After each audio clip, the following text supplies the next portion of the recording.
మళ్ళీ ఆయన ఎందుకు పునరుద్ధానుడై ఆరోహణమై వెళ్ళిపోయాడు, మళ్ళీ ఎందుకు వస్తానంటున్నాడు, ఈ యొక్క అంశాలని మనం ప్రజల్లోనికి గనక తీసుకువెళ్ళగలిగితే నిజంగా అందరూ అంతటా మారు మనసు పొందినట్లుగా ఆయన యొక్క కార్యములు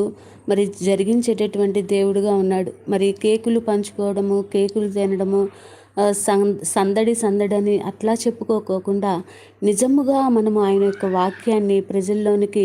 వారి యొక్క హృదయాలని తాకున్నట్లుగా మనము దేవుని యొక్క వాక్యాన్ని వారి జీవితాల్లో గనక మనం తీసుకువెళ్ళగలిగినట్లయితే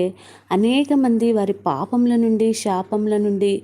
మరణ ఛాయల్లో నుండి మరి అనేక మంది విడిపింపబడడానికి దేవుని యొక్క వాక్యము ఈరోజు మరి పదునైనదిగా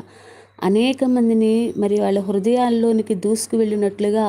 మన ప్రార్థనా జీవితాలు, మన యొక్క సెమీ క్రిస్మస్లు ఉండవలసిందిగా ఈ సందర్భంలో మీ అందరికీ కూడా మనవి చేస్తూ ఉన్నాను. సెమీ క్రిస్మస్లు జరుగుతున్నటువంటి సహోదరులందరూ ప్రాముఖ్యంగా గమనించాల్సింది ఏంటంటే, యేసుక్రీస్తు ఈ లోకంలోనికి ఎందుకు వచ్చారు అనేటటువంటి సందర్భంతోనే ఆపేసేయకోకుండా యేసుక్రీస్తు యొక్క మరణము, యేసుక్రీస్తు యొక్క శిలువ వేదన, యేసుక్రీస్తు యొక్క పునరుద్ధానము, ఆయన ఆరోహణము, ఆయన మళ్ళీ తిరిగి రానై ఉన్నటువంటి దేవుడు, మొట్టమొదటిసారిగా ఆయన దీనుడుగా వచ్చాడు, ఈసారి గర్జించు సింహము వలె ఆయన రాబోతా ఉన్నాడు అనేటటువంటి అంశాన్ని ప్రజల్లో